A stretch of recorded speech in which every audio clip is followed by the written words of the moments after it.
De esto que se milita desde hace mucho tiempo y que es la inclusión en el amplio espectro de la sociedad de todas, todos y todes, y todos los géneros que se autoperciban como quieran autopercibirse. Pero ese respeto no debe llevar implícito nuevas exclusiones, ¿o sí? Se lo vamos a preguntar a ellos, porque quiero hacerla corta esta presentación para destinar a que me ayuden a conducir este programa colegas que respeto mucho, que quiero mucho, y un profesor que también quiero mucho y que vamos a recordar algunas cosas. Lo invito por un posteo suyo, señor Siede, por un posteo que hizo en Facebook, en donde recordaba aquellas viejas luchas por la educación sexual integral. Y yo, buenas tardes a todos, caballeros, ¿cómo les va?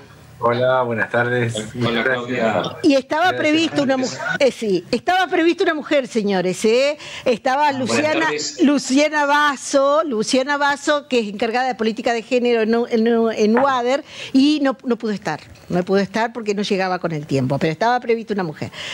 Y vuelvo a Mario Siede, decía, en su Facebook personal recordó una historia que tiene que ver con algo que hacíamos nosotros también muy jóvenes allá lejos y hace tiempo, cuando dábamos en estos espacios televisivos que yo siempre traté de proponer, encontrarnos con la idea diferente sin convertirnos en enemigos. Me parece que era el primer peldaño que tenía y la primera deuda que tenía que saldar la democracia para empezar a construir otra historia diferente en el camino de las libertades. Juntarme con quien no piensa como yo, decirle yo no coincido y en esto de decir yo no coincido, yo sí coincido, no convertirme en enemigo hacia la vez. Lo decía mientras Mario, y ahora va a contar Mario a lo que me estoy refiriendo, le provocaba cosas de impotencia, esto de la educación sexual integral. Nosotros poníamos al aire programas donde creo que había un legislador Rosas que le originó muchos problemas a la iglesia, ayúdame Jorgito, cuando se empezaba a hablar de la educación sexual integral en las escuelas. La iglesia se oponía taxativamente, tajantemente, y se originaban enfrentamientos, no debates, enfrentamientos terribles. Y hoy estamos hablando... Tal cual. Es así. Sí, pero si me disculpás, es el ex senador Daniel Rosas Paz, que muy anticipadamente propuso algunas políticas de educación sexual y que mereció, no estamos hablando de la despenalización del aborto, que ha merecido un debate arduo, afortunadamente, sino que era podríamos decir un proto proyecto que lo llevó, por ejemplo, a la iglesia a tratarlo de asesino, ¿no? Uh-huh. Porque proponía el uso de preservativos. Eso ocurrió, y es importante, Claudia, recordarlo, porque cuando los sectores más conservadores se oponían a leyes mucho más evolucionadas, decían no, habría que ver educación sexual en las escuelas, sin acordarse que la habían boicoteado también en su momento. Y vuelvo a Mario Siede, y gracias por la acotación, porque enriquece, y de eso se trata, de que participemos entre todos para construir la historia de que venimos. Yo de todos ustedes tengo un pequeño grafo, una pequeña referencia para que se complete esto, porque toda información es texto y contexto, ustedes lo saben, como académicos, yo le explico un poquito a la gente de qué se trata. Es importante referenciar desde qué lugar le estamos hablando. Por ejemplo, el profesor Mario Siede es profesor hoy titular de la carrera en Ciencias Políticas, tiene una cátedra, es docente, es investigador de la UNER y tiene un máster en Sociología. Pero aparte ha actuado como asesor, por ejemplo, en Uruguay, con las políticas de educación sexual integral y demás. Mario, ahora sí, vamos a la anécdota con la que yo hice un pequeño preámbulo, aquello que te originaba allá lejos y hace tiempo, esta impotencia, porque no se podía hablar de esto de integrarnos, de ver la cuestión que está muy asociada a la educación sexual como una cosa sana, de los mundos diversos. Contame lo que hiciste, porque fue premonitorio en aquel entonces. Sí. La verdad es que estábamos... Bueno, primero muchísimas gracias, un gusto poder participar de este espacio. Fue una experiencia realmente muy, muy interesante, la verdad, muy formativa, muy Era un programa de cooperación con 5 países en el sur: Uruguay, Argentina, Chile, Brasil, Perú. Y trabajábamos la idea de la educación sexual integral y la prevención del VIH-Sida en las escuelas. Tenían un programa que unía, digamos, y quería trabajar las políticas públicas de educación y en salud. Es decir, trabajábamos con los 2 ministerios y de esta manera empezamos a hacer una política intersectorial, una política, digamos, interdisciplinaria. Y eso fue lo que nos permitió a mí, con un equipo de gente que trabajaba en los ministerios de estos 5 países, empezar a descubrir todos los cuestionismos que había en el contexto escolar respecto de la educación sexual integral y las prácticas terribles que se registraban y el mecanismo de exclusión que significaba para niños, niñas y adolescentes no tener conocimiento sobre educación sexual, no poder vivir bien su sexualidad, no poder tomar decisiones sobre su sexualidad. Entonces nos revelaba mucho y también trabajando, digamos, con un equipo en Brasil, apareció un libro que se llama Diversos somos todos, ¿sí? Diciendo, la diversidad no es que corta un sector de la sociedad, sino nos empezamos a preguntar acerca de cómo somos muy diversos todos por muchas razones.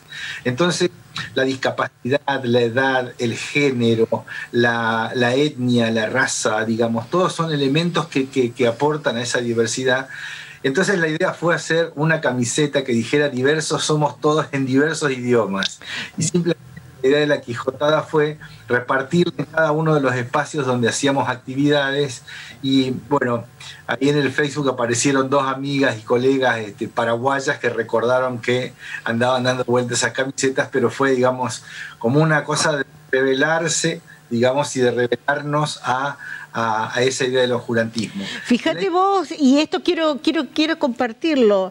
Yo dije premonitorio, digo, ¿qué concepto tan claro sacaste como sociólogo en ciernes en aquella época?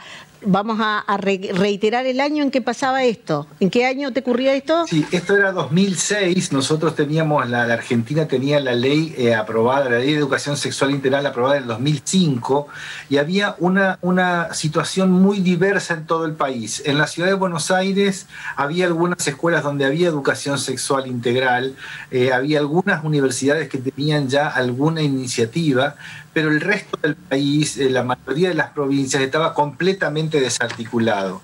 Y esto, digamos, era responsabilidad de los gobernantes, así que también interpelábamos de los ministerios de Salud y Educación a los gobiernos provinciales. Para contar una anécdota, el gobierno de San Juan, en ese año, el Ministerio de Salud había enviado preservativos para tratar de trabajar la idea, digamos, de una sexualidad más abierta, más libre, más sensible y más saludable, y dejó vencer todo el cargamento de preservativos que la nación le había mandado, ¿sí? Claro. Y el obispo de La Plata, cuando se enteró de los materiales que estábamos preparando en este proyecto, nos acusó de constructivistas marxistas, ¿sí? O sea que esta idea de la...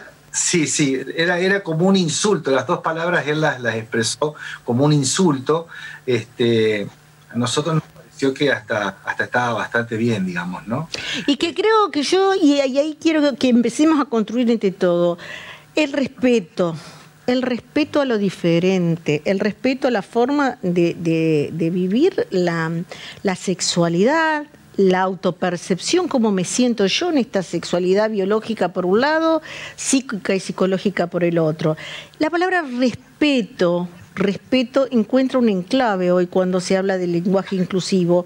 Y yo veo algunos medios, con esto de el avance de los medios, ¿no? Que vemos canales que quizás emiten desde los Estados Unidos y vimos productos que no son regionales. Y los otros días, creo que Star se llama el canal, hablaba del mes del orgullo de la diversidad. Mes de la diversidad. Y el graf que salía a cada ratito en todas las producciones audiovisuales, películas, vivos, lo que sea, decía por más amor y por más respeto. Creo que es una palabra que se usa poco acá. ¿Qué ves vos como sociólogo hablando de proceso? Porque vos pusiste un punto de arranque. Hoy ya con una mirada más ayornada, en un brebaje más estudiado, sabés que los procesos, bueno, tardan tiempo, tardan años, y no es que imponemos de arriba hacia abajo, sino construimos. Así es, así es. Te digo que lo que estamos viendo desde aquella época hasta ahora es que ha habido realmente muy interesantes avances, muy importantes avances, pero siempre decimos que el derecho a la diversidad, al derecho no solamente a la diversidad sexual, sino el derecho a a aceptar las diferencias y las diversidades en la vida social es un derecho que se crea todos los días. Por ejemplo, en aquella época Brasil tenía una avanzada en educación sexual que hoy con el gobierno de Bolsonaro ha retrocedido, ¿sí? De manera tal que es muy dinámico todo esto es interesante. Yo lo que quisiera decir para puntualizar en relación al lenguaje inclusivo es que a mí me parece que yo no soy un especialista, digamos, en semiótica, pero me parece que el lenguaje es una expresión de las relaciones sociales. Yo creo que estamos tratando de construir relaciones sociales de mayor respeto, de mayor justicia, de mayor equidad, de mayor igualdad, y en ese sentido el lenguaje va expresando, va buscando unas maneras de hacer presente esa incomodidad con la discriminación, porque básicamente lo que ofende, digamos, a la diversidad es la discriminación. Es que cuando esta diversidad se toma como un elemento de exclusión social, de exclusión cultural, de exclusión individual, de exclusión personal. Entonces, yo creo que el lenguaje inclusivo es una expresión de relaciones sociales, de valores, de luchas, que obviamente, como en todo lenguaje, el lenguaje va cambiando, digamos, con la misma sociedad. El lenguaje no está cristalizado, no es una roca. El lenguaje es una cosa que fluye. Y entonces me parece que ahí estamos descubriendo que las relaciones sociales van colocando algunas situaciones en donde decir, digamos, usar la E, digamos, nosotros, digamos, les docentes, ¿sí? A mucha gente le molesta y a mucha gente nos parece que es una manera de hacer presente una carga valorativa y un posicionamiento, ¿verdad? Y voy a hablar ahora con dos colegas que tienen producciones literarias ellos, y de hecho uno es editor en la editorial de la Municipalidad de Paraná. Hola Julián, ¿cómo estás? Julián Estopelo. Hola Claudia, ¿cómo estás? Un gusto saludarte. Y bueno, Julián también tiene una historia donde se ha escrito, más bien cosas allegadas al fútbol. Los otros días te habrá llamado la atención el posicionamiento de Eduardo Sacheri, que dijo: no me gustan los imposicionamientos y no me gusta llevar a un terreno tan beligerante el tema del lenguaje, que es tan rico, que es tan dúctil, que es el instrumento que usamos, como dijo recién Mario, para relacionarnos, para encontrarnos, para establecer, con lo difícil que de por sí es el acto comunicativo como tal. ¿Qué te pasa con esto a vos? Bueno, andás a ver en qué marco o qué le pasará a Sacheri con ese tema, ¿no? Pero hay, por ejemplo, sí hay muchísimas escritoras, digamos, en la Argentina en este momento lo más importante en la literatura nacional, sin lugar a dudas, tiene que ver con las escritoras, mujeres, y seguramente ellas tendrán otras posiciones a las que expresa Sacheri al momento de sentirse ante una imposición. Yo coincido plenamente con lo que decía Mario acerca de que el lenguaje no es algo inamovible, todo lo contrario, puede haber estructuras, puede haber normativas, puede haber una cantidad de cosas que van quedando vetustas o que se tiene que ir necesariamente corriendo a través del tiempo. Yo creo que el lenguaje inclusivo lo que viene es a visibilizar y a poner en situación una transformación que se viene dando en las sociedades, con mucha fuerza también que tiene que ver con los movimientos feministas, y me parece que eso se va a ir necesariamente trasladando a la forma de comunicarnos, de hablarnos, y yo creo que es saludable.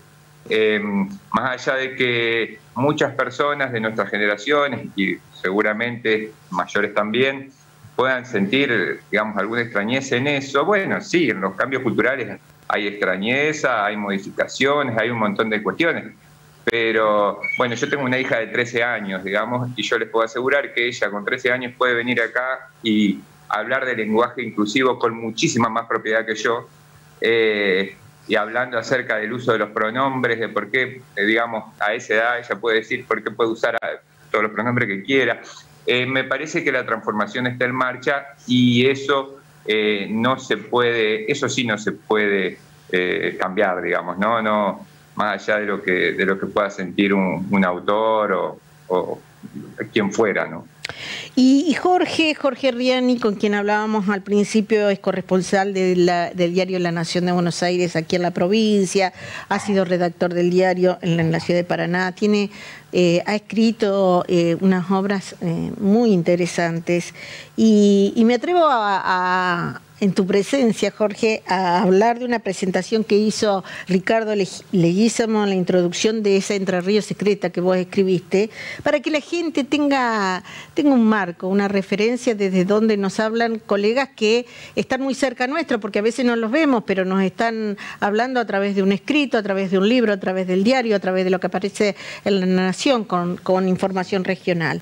La historia entrerriana merecía que alguien la cuente con una prosa cuidada, con datos, fechas, personajes, herramientas imprescindibles de cualquier relato histórico, pero también con la belleza literaria que solo pocos pueden hacerlo como Jorge Riani. Esto está en la presentación de esta Entre Ríos secreta y la rubrica Ricardo Leguizamón, otro colega nuestro. Y lo traigo a colación porque es de ese lugar donde traemos a un compañero, un colega, para hablar del punto en cuestión. El lenguaje, recién vamos sacando pequeñas cosas, esto de la evolución del lenguaje, de que quizás algunos nos sentimos más encuadrados o estamos más identificados con una postura conservadora con relación al lenguaje. Yo creo que soy más proclive a eso, creo, sin ser y habiendo apoyado, difundido y hasta el hartazgo y hecho debates sobre la necesidad de la educación sexual, el respeto a la diversidad, la necesidad de que se apruebe una ley que contemple el embarazo no deseado. Es decir, ¿qué te pasa con esto a vos?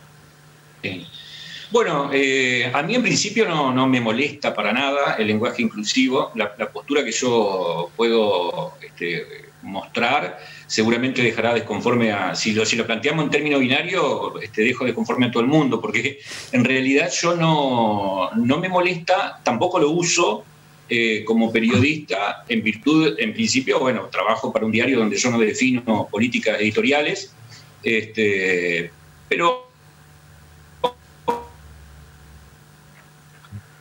creo que tenemos un problema. Pero aún definir en este momento las declaraciones. ¿Me escuchan? Sí. A ver. Vamos de vuelta con el concepto. Ahí se escucha bien, bien. Bueno, repetime de vuelta el concepto. Vamos de nuevo. Bueno, básicamente decía que yo como periodista no lo utilizo, más allá de que yo no hago la política editorial del diario donde yo trabajo, que bueno, sabemos que tiene más de 180 años, pero digamos, no me opongo. Yo no conozco las declaraciones de Sacheri, pero no creo que sea una imposición. No hay una imposición, hay una práctica que me parece que es interesante como inicio de camino, porque también coincido con lo que se ha dicho acá en este panel respecto de que el idioma es dinámico y va cambiando. Hace poco yo veía una película argentina de la década del 40, del 50, antes del 50, que contaban la historia de una mujer abogada y le decían la doctor, ¿no? Como todavía uno encuentra en el... Ahí tiene problemas con los países que le dicen... Acá también se aceptó la cuestión. No sé si ¿estás escuchando bien? Tuvimos una pequeña interrupción cuando vos decías la doctor. ¿Qué pasó con la doctor? Sí. Bueno, todo el mundo sabe que hoy se dice la doctora, ¿no es cierto?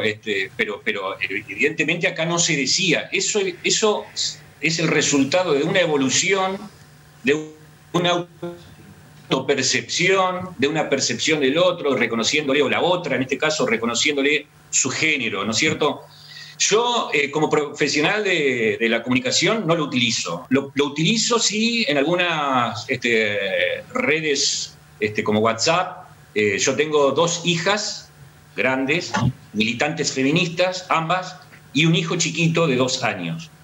Entonces, se da este absurdo. Si vos te pones a pensar un poquito la mecánica de la lógica, será el absurdo de que yo le decía a mis hijas hasta que nació León hace 3 años y ahora inmediatamente tengo que convertir el género de mis hijas mujeres en varón, ¿no? A mis hijos. Suena, digamos... Un ejercicio.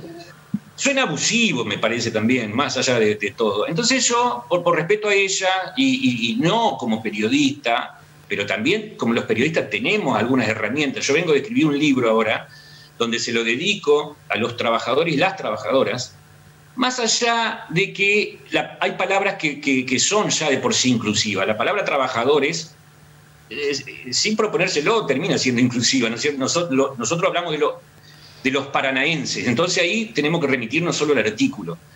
En definitiva, yo no me molesta, creo sinceramente que hay gente a la que le puede molestar desde el punto de vista estrictamente del lenguaje, pero también me parece que hay un gran porcentaje de la sociedad que se molesta con la cuestión de fondo. Eso porque yo no veo la misma indignación con un error tan generalizado como es la mala conjugación de algunos verbos, ¿no? Fundamentalmente lo que tiene que ver con el potencial. Totalmente. Si yo estaría... Qué buen ejemplo que usás. Qué buen ejemplo que usás. Si yo estaría en el programa de Claudia, no, si yo estuviese, pero esto está absolutamente difundido y no se ve ese nivel de indignación, me parece. Entonces, yo me pregunto... Y no nos pasa lo mismo, aporto algo más en esto que me interesa que intercambiemos. Hay comunicadores y comunicadoras que están en los medios nacionales, los otros días lo pude comprobar porque... por una casualidad estaba mirando algo que estaban mirando otras personas, que era un programa de juego.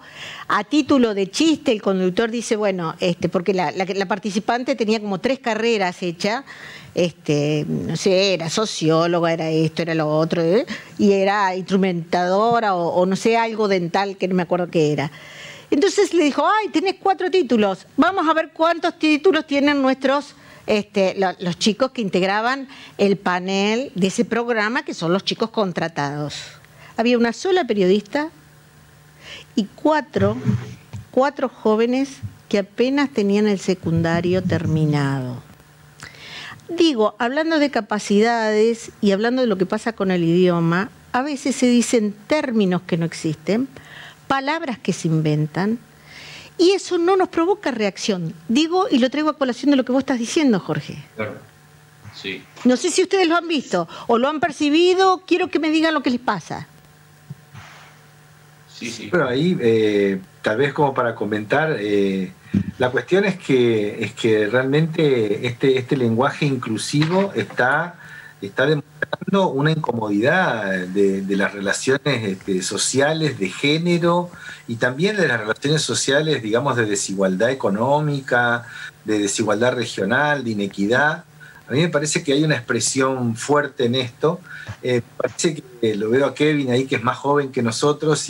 Ahora vamos a hablar con Kevin, sí. Me parece que él debe estar sintiendo, como yo también, digamos, como Julián y como Jorge, o una hija que también es militante feminista, de manera que, digamos, están abriendo un camino que probablemente nosotros tengamos pocos elementos para conocer, para entender, para comprender, como nos vamos adecuando también a ciertos espacios. Yo con mis estudiantes uso lenguaje inclusivo, pero no me siento perseguido por el uso del lenguaje inclusivo, ni me siento obligado a hacerlo, ¿sí?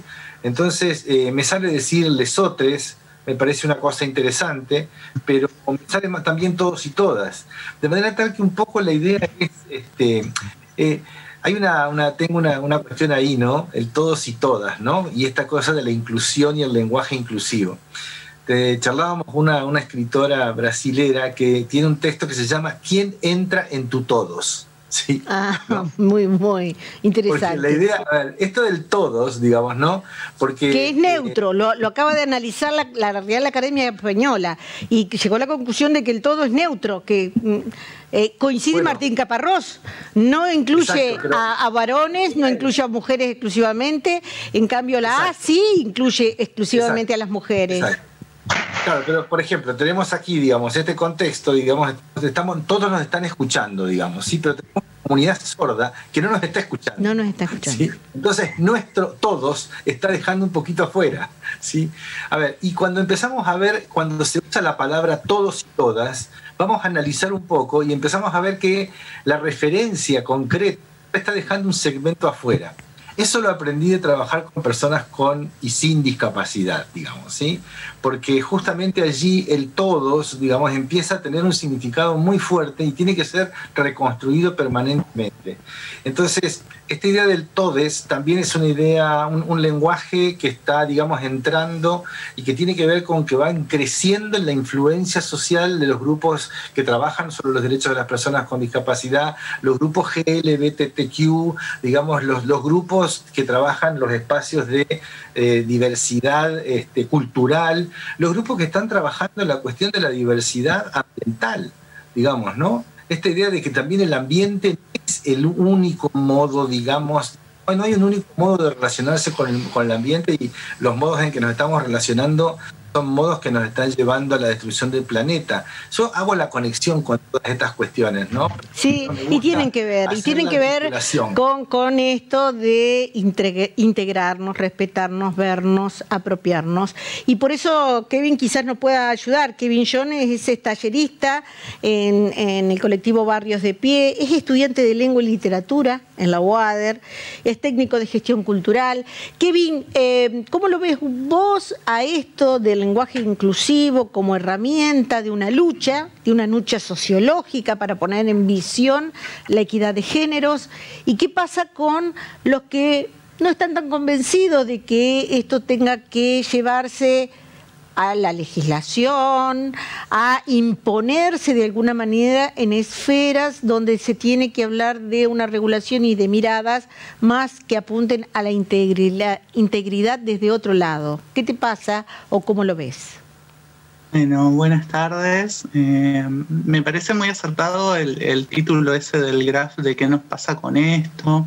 Me parece un enfoque bueno y sano, mirar si algo nos molesta tanto o nos enoja tanto, como decía Mario, bueno, mirar de dónde proviene esa incomodidad y poder revisarla.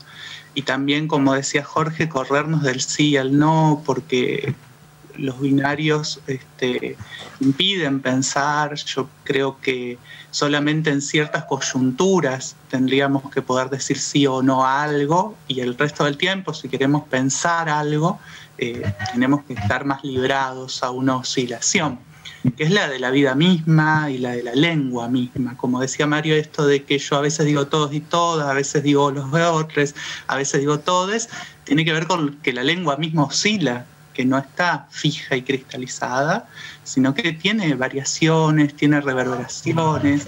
Esto que decía Jorge que le pasa al nombrar a sus hijos, hijas o hijes, esta cuestión que le sucede tiene que ver con eso, con que ante ciertas situaciones la lengua reacciona de modos distintos, y que si nos ponemos a oír nuestra propia lengua y las de los demás, lo vamos a ir encontrando.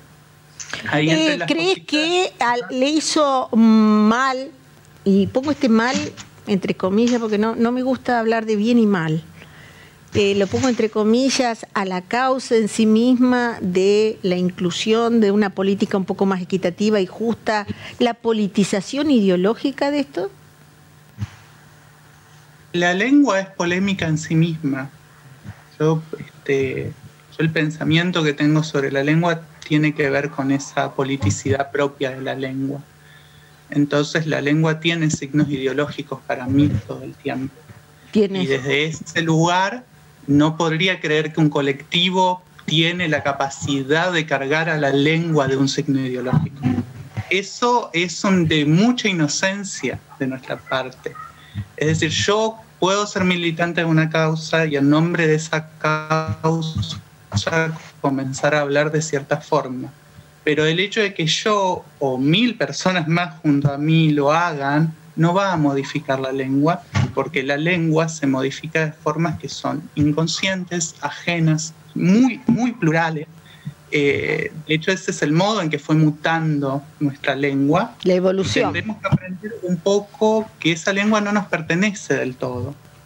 y que no nos pertenezca, todo implica dos cosas: que el otro va a poder decir todes y a mí me va a re joder, y que ese que dice todes no va a lograr que todos digan todes tampoco. Exacto. Y eso tiene que ver con que nosotros no es que nosotros hablamos una lengua, nosotros somos hablados por una lengua. Nos vinculamos. Hablábamos al principio de vínculos. Digamos que el lenguaje, esto desde el estudio de la historia de la lingüística, que los tendrás mucho más claro que yo, por tu tránsito estudiantil, obviamente, lo que nos diferenció del animal, que también tienen sus propias maneras y lenguajes de comunicarse, es el tema de comunicar vínculos, sentimientos, emociones con la palabra.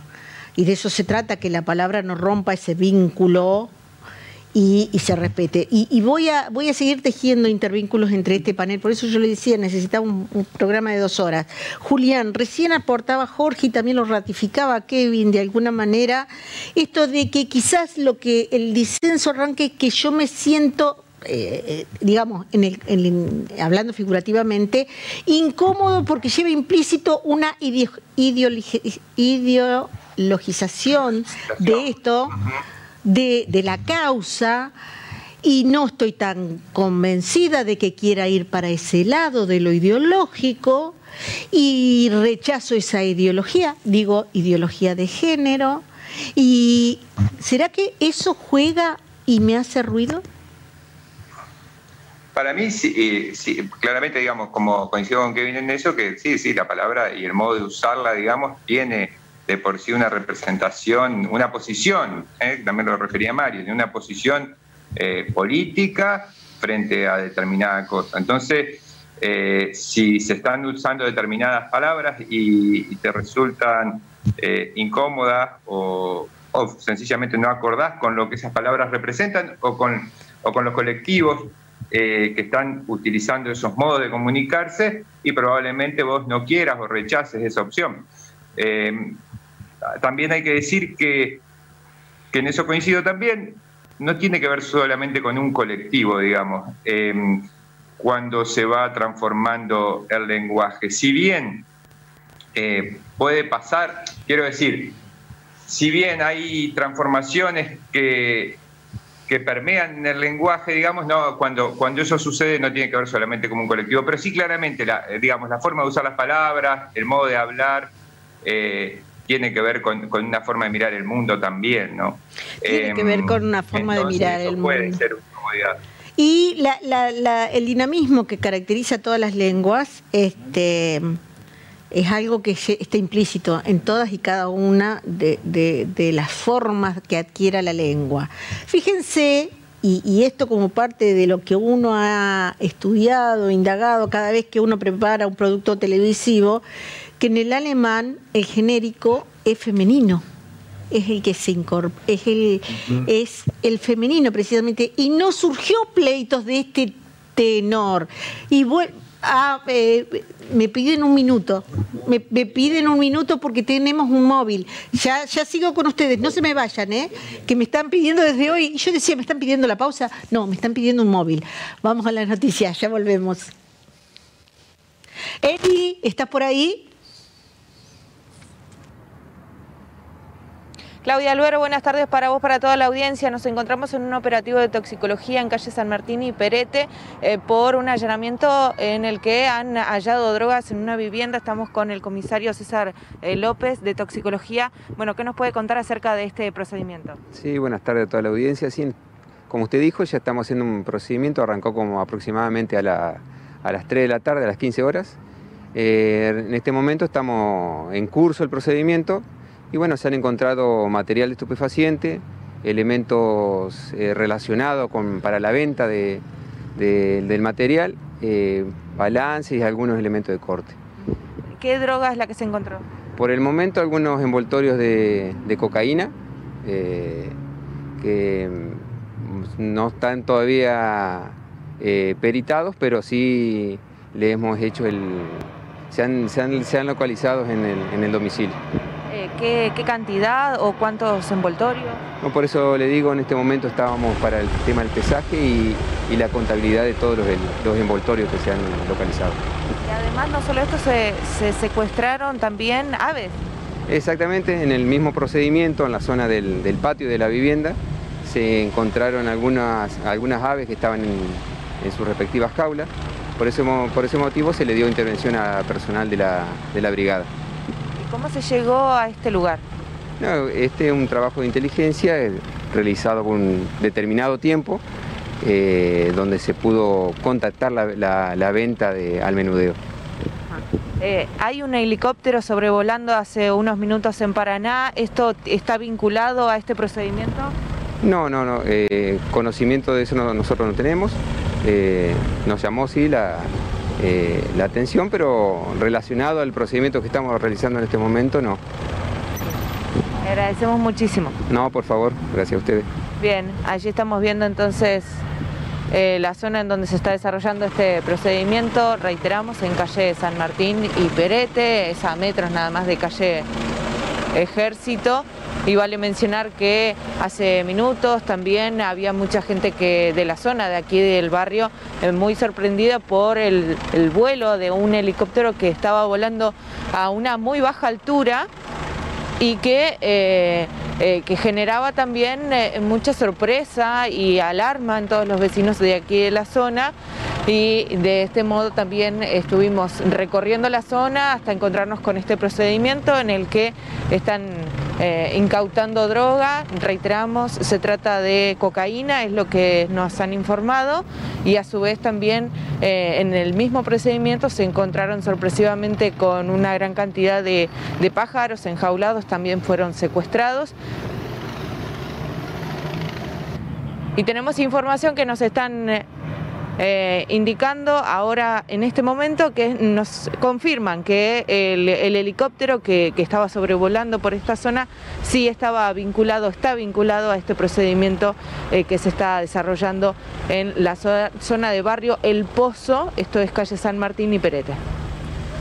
La ministra de Gobierno, claramente, Rosario Romero, fue quien nos está dando esta información respecto de los motivos del helicóptero, que llamó mucho la atención. Recibimos diferentes mensajes por parte de los vecinos de Paraná, no solo de aquí de la zona de Barrio San Agustín, sino también de otros lugares de la ciudad, como la zona de Toma Nueva, la zona de El Thompson, en donde se pudo advertir que estaba sobrevolando este helicóptero de la policía de Entre Ríos, pero particularmente en esta zona es donde sobrevoló muy bajo, a una altura muy baja, y es por eso que muchos de los vecinos se comunicaron con el 11 alertando acerca de esta situación. Estuvimos charlando con algunos vecinos que luego vamos a estar compartiendo esos testimonios, y a su vez, bueno, hemos conocido esta información respecto del procedimiento por drogas en esta calle, en esta dirección de calle San Martín y Perete. Estamos con la información al instante, al momento. Usted lo preguntaba, usted quería saber y el 11 se lo cuenta. Casualmente, el helicóptero que yo veía volando muy bajo cuando venía hacia los estudios del canal, también me pregunté lo mismo. ¿Qué está pasando que el vuelo es tan bajo? Bueno, se enteró. Primicia exclusiva de Canal 11. Volvemos al lenguaje inclusivo. Yo estaba planteándole una pregunta que quiero que me la conteste, en todo caso un poquito sintéticamente, Mario, y después volvemos con ella. En Alemania el genérico es femenino, digamos, y este tipo de cuestiones no se han planteado. ¿Tiene que ver esto con qué lo asociás? ¿Con una manera más de amalgamar las cuestiones de género o las visiones desde lo sociológico y lo lingüístico de otra manera? Mira, si te voy a hacer una asociación completamente libre. Me parece que las mujeres nórdicas, digamos, tenían un terrible espacio en la construcción del día a día, ¿no? Los vemos en las series vikingas, en las series alemanas, lo vemos en lo que aparece, digamos, casi en la cinematografía, digamos, escandinava. Así que no me extraña, me parece que en Francia también tenemos varios sustantivos que son diferentes, los tenemos también diferentes en el guaraní. ¿Sí? De manera tal que aquí, digamos, lo blanco y lo negro, el macho y la hembra, digamos, esas construcciones tan fuertes, digamos, que tenemos nosotros se diluyen cuando nos empezamos a meter con el lenguaje y con los idiomas, ¿sí? Entonces justamente a esa fluidez me refiero, ¿verdad? La fluidez en el lenguaje no quiere decir que cualquiera habla de cualquier manera, eso no quiere decir, pero tampoco quiere decir que nosotros somos los guardianes de la Real Academia Española. ¿Sí? Porque justamente está muy bien que exista la Real Academia Española y está muy bien que la sociedad pugne por usar otra manera de comunicarse y de trabajar, y de comunicarse y de transformar, ¿no? También el barrio El Pozo, digamos, y en esto también no me interpela, digamos, más que otra cosa que decir que esta es una sociedad donde tenemos alrededor de 12 millones de personas abajo de la pobreza. Sí, ¿sí? Sí. Y eso es una sociedad no diferente o diversa, es una sociedad desigual. Y también la cosa de desigualdad y de diferencia y de diversidad se va mezclando, ¿verdad? Es una cosa de la diversidad y la diferencia en los valores, en el respeto a la constitución de cada colectivo individual, de cada colectivo social, de cada persona.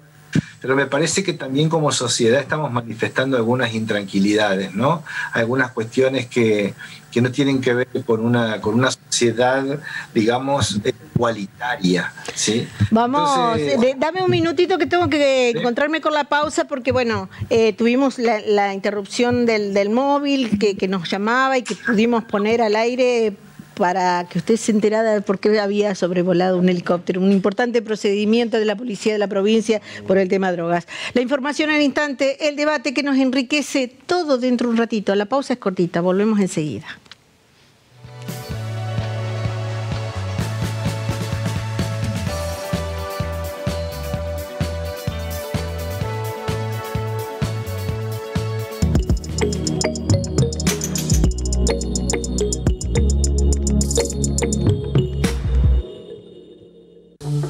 Valoramos la actitud de superarse día a día.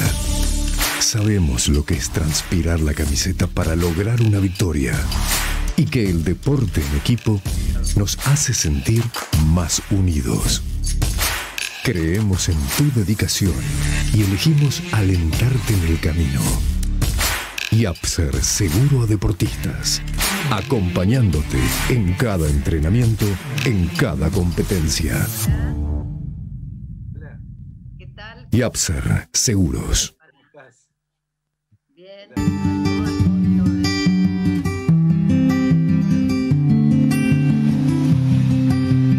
Natal Spa, en Italia 139.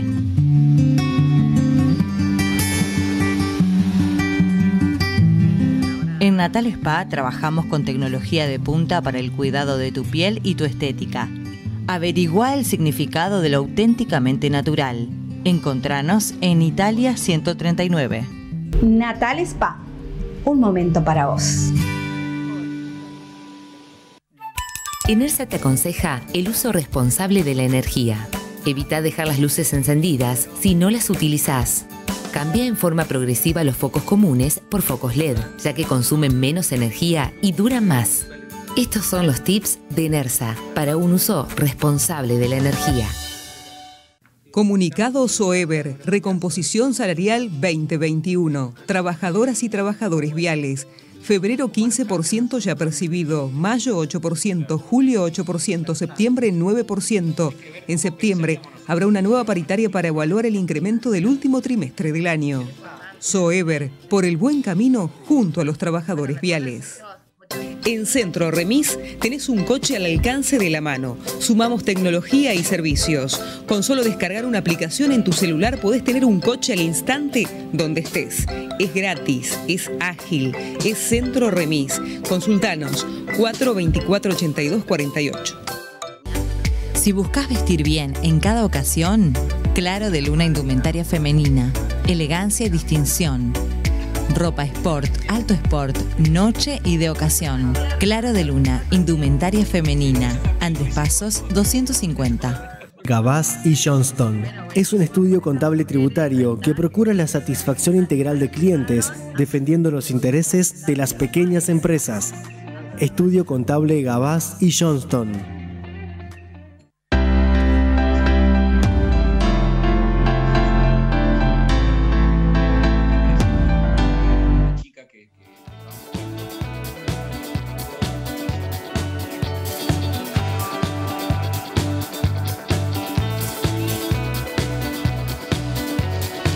Incorporamos a este panel a una mujer, la diputada Farfán del Frente Creer. Ella presentó un proyecto para adoptar la forma de lenguaje inclusivo no sexista en el Estado, todo tipo de comunicaciones, publicidad, escrito. Ahora ella misma va a comentar cuál era la característica y la intencionalidad detrás de este proyecto. ¿Cómo le va, Mariana? Hola, ¿qué tal? Saludos, muchas gracias por la invitación, saludos a todo el equipo ahí, a toda la audiencia. Bueno, sí, el año pasado presenté un proyecto para que se disponga la utilización del lenguaje inclusivo no sexista en toda documentación emanada por los 3 poderes. Esto también incluía que se confeccionara una guía del lenguaje inclusivo y obviamente que esto fuera progresivo. Recordemos, por ejemplo, que en el Poder Judicial ya hay un avance en cuanto al lenguaje, porque muchísimas sentencias están saliendo con lenguaje claro y accesible. Y el lenguaje inclusivo es, así como las sociedades se transforman, también el lenguaje lo hace.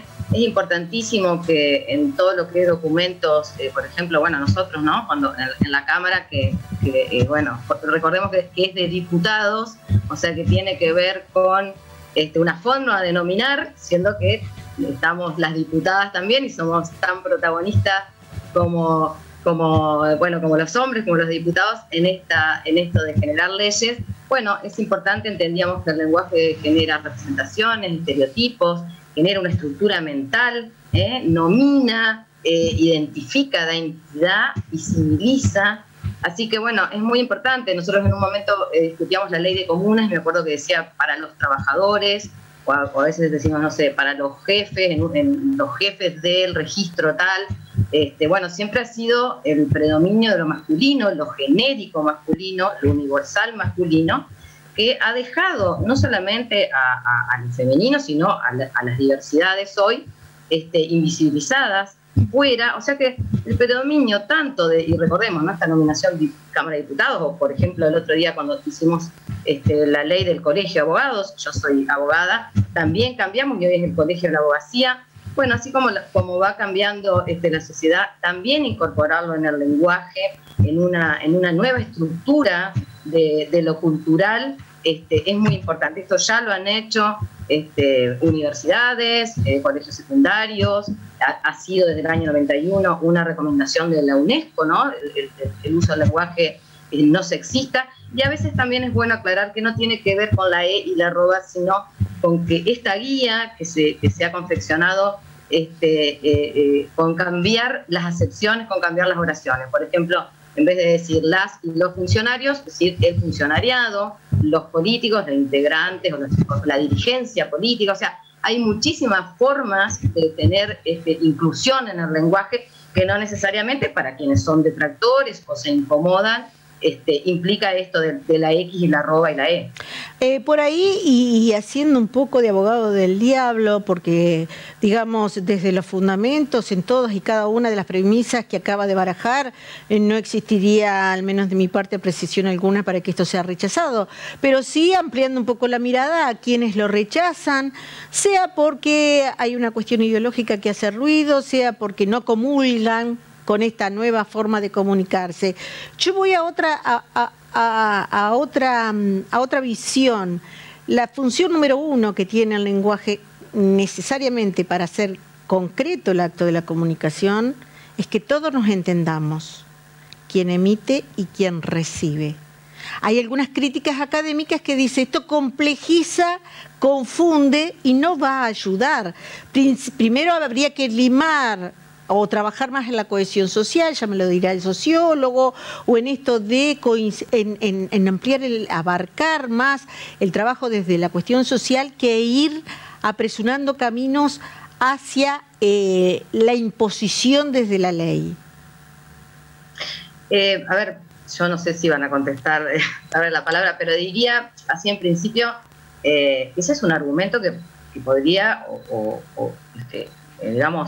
expresarse respecto de todos los cambios en el lenguaje. El lenguaje ha sido dinámico, hemos tenido el lunfardo, tenemos modismos que se van incorporando, tenemos argentinismos, o sea, con eso no hay a veces mucha reacción como con esto. es una lógica, el lenguaje es dinámico, entonces la progresividad o las dificultades que se pudieran encontrar, somos ahora el voceo, el voz, eso también fue toda una evolución del lenguaje, y hoy aparte me parece que es al revés, que nosotros, los y les jóvenes ya vienen usando esto, es al revés, tenemos que ir receptando cómo la sociedad se va comunicando y expresando. Por supuesto que siempre cambiar estructuras y sobre todo me parece, como bien decís, que tiene que ver con lo ideológico más que con esto de dinamizar el lenguaje, ¿no?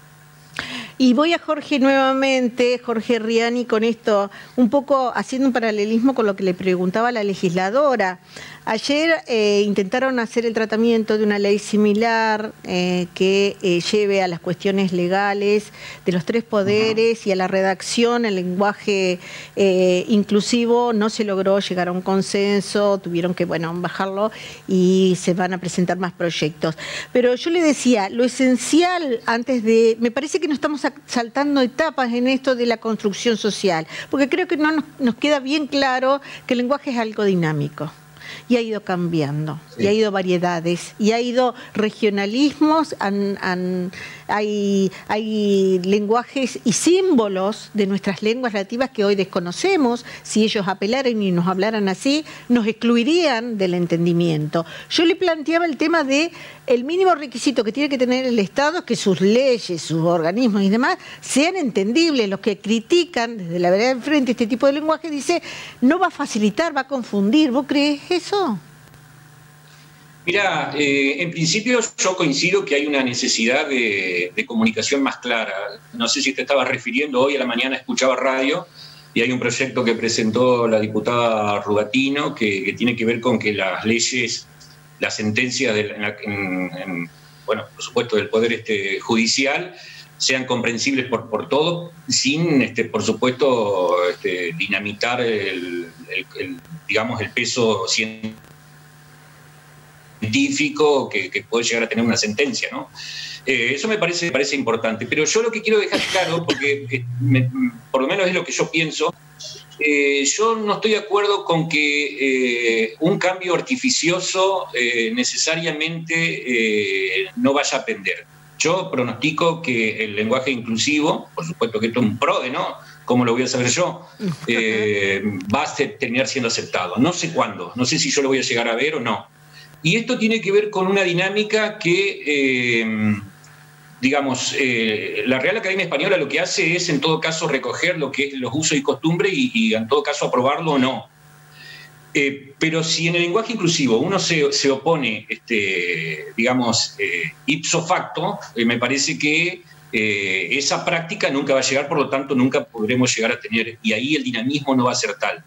Quería decir que hay cambios en el lenguaje, efectivamente, que han tenido que ver con una mirada inclusiva y con un reconocimiento de derechos. Nosotros, los periodistas, con Julián Topelo, hemos trabajado muchos años en distintos medios escritos, hemos coincidido. Antes no nos costaba nada hablar de algo de un discapacitado, y de pronto eso no se pudo hacer más. Hay que hablar de una persona con discapacidad, y me parece que eso tiene que ver con una forma de visión del asunto, ¿no? Se nos complicó para hacer títulos, por supuesto, porque los títulos tienen que tener determinada cantidad de caracteres, pero bueno, como decía la diputada, me parece que hay estrategias que quienes somos profesionales de la comunicación o quienes podemos ayudar también a buscar algo sin tener que caer en un callejón sin salida de, bueno, si yo no lo quiero decir, ¿cómo hago?, etcétera, etcétera. Así que yo creo que es una cuestión de tiempo. Acá hay una necesidad evidente de muchas personas de que se reconozcan desde el lenguaje, y por lo tanto eso tarde o temprano va a terminar aceptándose. Eso es lo que yo creo. Sí, yo creo que también es una cuestión de tiempo y que es una cuestión de modo y de respeto, porque quien no comulga y lo hace quizás desde una cuestión, un posicionamiento ideológico o político partidario, o porque no acepta lo diverso, que también te puede pasar, como el vivir en sociedad es esencial al hombre, en algún momento la matriz del pensamiento va a cambiar. De hecho, Kevin recién nos hablaba de una mirada totalmente mucho más tranquila que la criticidad que hoy uno pone en cuestión en este programa. Digo, Julián Estopelo, en la editorial, por ejemplo, ¿se plantean generar productos para empezar a construir esos consensos en el tiempo y acercar la herramienta de conocerlo, aprenderlo y después lo definimos si lo incorporás o no? ¿Tienen algo así? Nosotros, por ejemplo, cuando hacemos las convocatorias, hacíamos convocatorias para chicos y chicas de nivel primario, o hacemos invitaciones, sí hemos utilizado en oportunidades el lenguaje inclusivo, incluso teniendo en cuenta al público al que va dirigido, digamos, ¿no?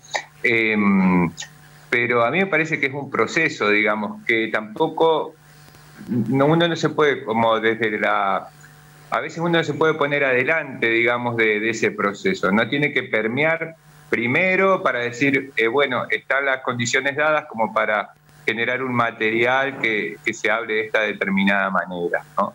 Nosotros ahora queremos ver también, acabamos de hacer una convocatoria encuentro de fútbol, como les decía, para niños y niñas, que el fútbol que antes estaba asociado absolutamente a los varones, ahora con solo ir bueno, ahora no porque estamos en pandemia, pero hace un poquito de tiempo atrás uno podía ir a un recreo de una escuela y ver que jugaban al fútbol, chicos y chicas, y estaba todo bien, digamos, ¿no? Entonces yo quiero ver y me interesa mucho de qué modo todos los chicos que van a participar de la convocatoria se refieren, cómo usan la palabra, qué tipo de historias cuentan, qué participación de chicas hay.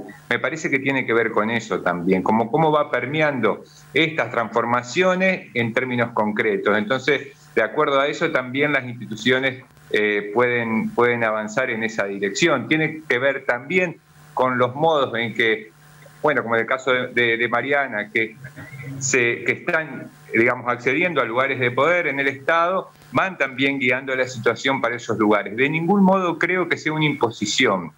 Yo creo que las personas que sienten que se les está imponiendo un modo de hablar, creo que están como acosados por fantasmas de evoluciones que no pueden absorber o percibir, ¿no? Pero no creo que haya una imposición. En todo caso, de personas que por ahí creen que se sienten o que se han sentido durante su vida con una identidad progresista, pero no pueden conciliar con determinadas cuestiones, entonces ahí se sienten en una situación de imposición porque quedan afuera, digamos, ¿no?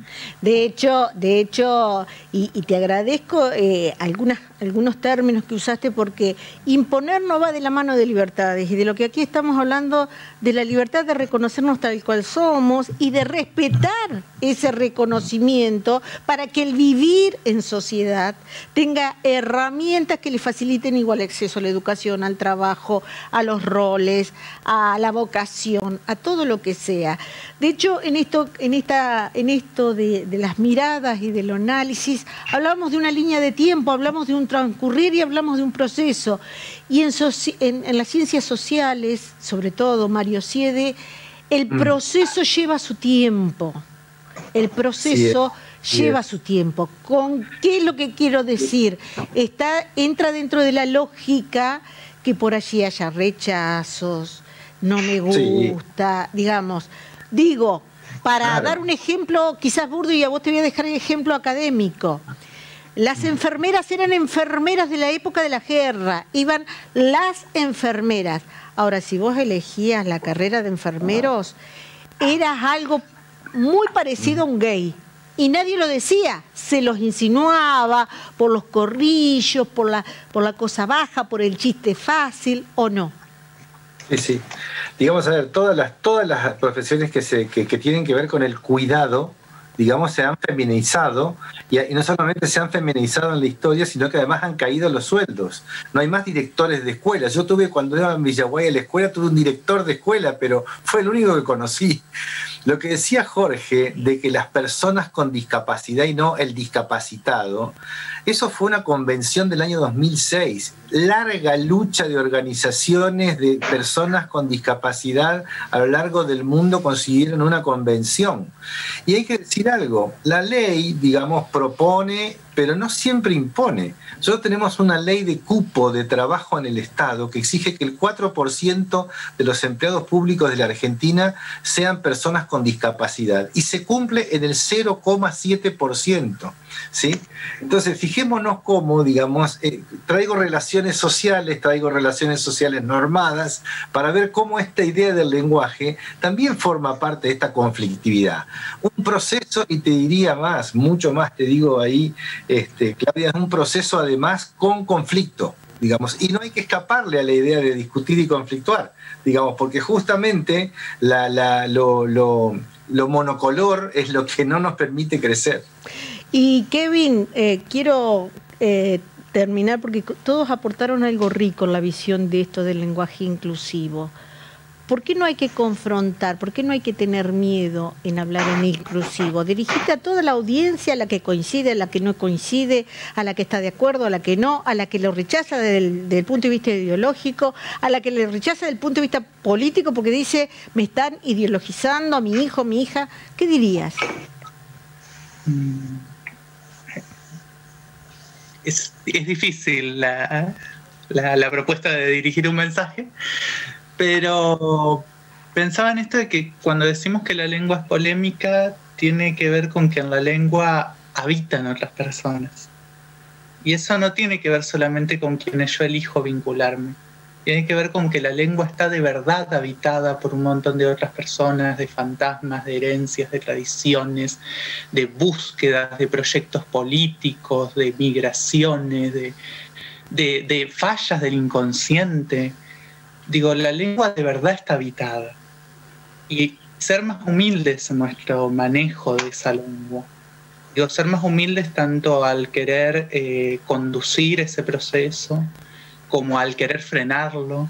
Digo, poder darnos cuenta de que esta lengua que hablamos nos fue dada y nosotros estamos acá, existiendo en esta lengua, que no elegimos. Entonces, poder mirar la dimensión más humana de esto.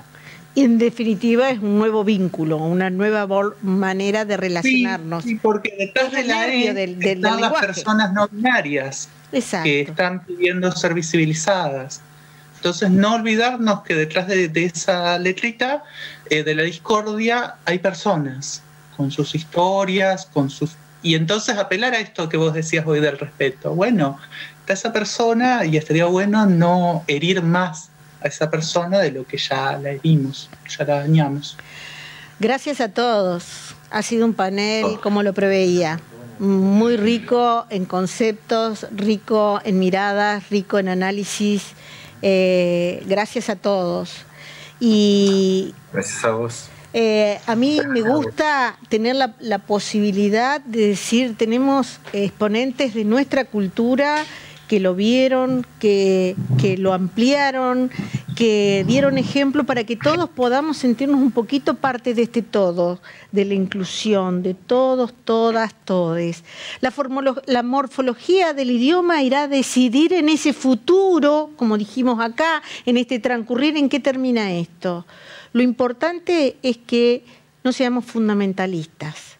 Y esta concepción binaria, quizás en mi generación, está tan implícita que tiene que hacer un ejercicio un poco más riguroso que en un joven como Kevin para plantear el por qué esta aceptación tiene que partir de lo natural, de ver a quien se ve diferente desde ese respeto a la persona humana. Gracias, un lujo haberlos tenido. Y yo me tengo que despedir agradeciendo a esta casa la posibilidad de que todos los jueves estemos proponiendo un tema para usted. Hay que cuidarse, estamos en pandemia. Hablando de cuidados, hoy yo me voy a despedir con una recomendación que tiene que ver con el cuidado, sobre todo si haces deportes. Con este consejo me despido y los veo el próximo jueves. Muchas gracias.